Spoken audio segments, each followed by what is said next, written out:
In a forgotten cove, where the full moon turned the waves to silver glass, lived a mermaid named Lirien. She was the keeper of a secret as old as the tides themselves. Once every full moon, she could walk upon the land, a gift of magic that came with a terrible price. To leave her home, Lirien had to forget it. Not just the whisper of the waves or the taste of salt, but its weight, its language, its cradle of currents and coral gardens. Each time her shimmering tail dissolved into human legs, the ocean slipped from her mind like a dream does upon waking.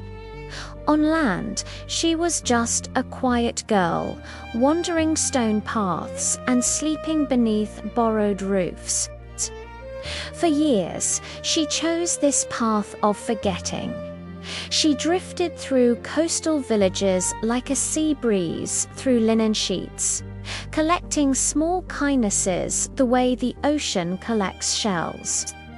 A warm loaf of bread left on a windowsill, a soft shawl pressed into her cold hands, a child's bright smile offered without question. These were her treasures.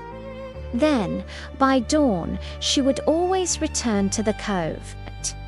The moment the water touched her skin, her memory would rush back like a held breath, and she would be Lirien of the sea once more. This was her cycle, her secret life lived between two worlds, until the night she met the lighthouse keeper. He lived at the very edge of the land, where stone and sky met, where the sea broke itself into light against the rocks. Years ago, in a storm so fierce it was said to have stolen voices from the air, the ocean had taken his path. He couldn't speak, not with words. Instead, he spoke through charcoal and paper, drawing everything he could no longer name. When Lirien, in her human form, found her way to the lighthouse, he said nothing. He simply offered her a seat and began to draw. Waves curled and crashed beneath his talented fingers. Seabirds stitched the sky with their flight paths, and then he drew her standing at the edge of the water, her eyes turned toward the horizon as if she were listening for a song just beyond her reach. He had never seen her tail, never known her secret, yet his drawing captured a truth she herself tried to forget.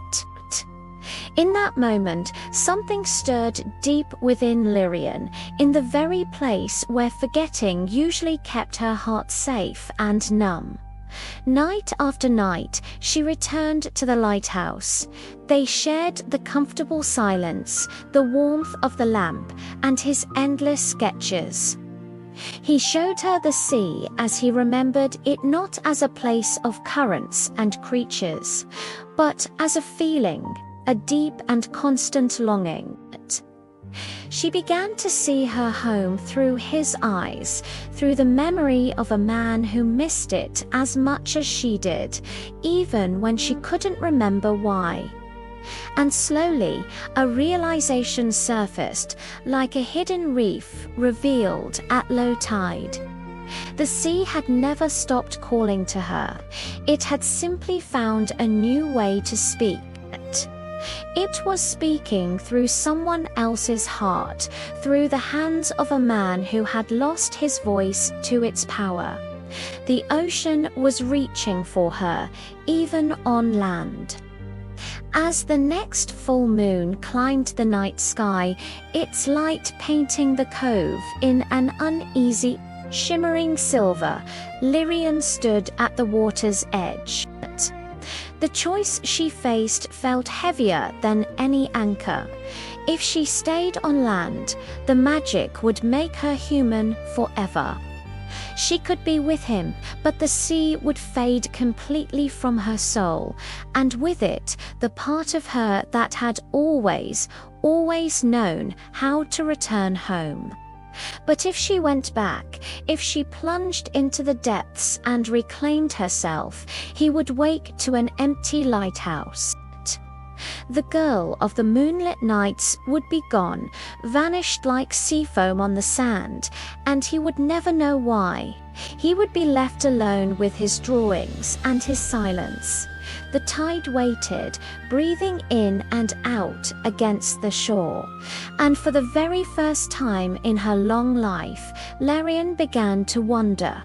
She wondered if love was just another kind of ocean. Not one that asked her to forget who she was, but one that asked her to remember herself in a completely new way. She looked from the silent man in the tower of light to the shimmering water of her home. Her heart caught between two worlds, two loves, two ways of being. The choice was hers, and the moon, the sea, and a silent heart all waited for her answer. But what would you do if you were her? Let me know in the comments below.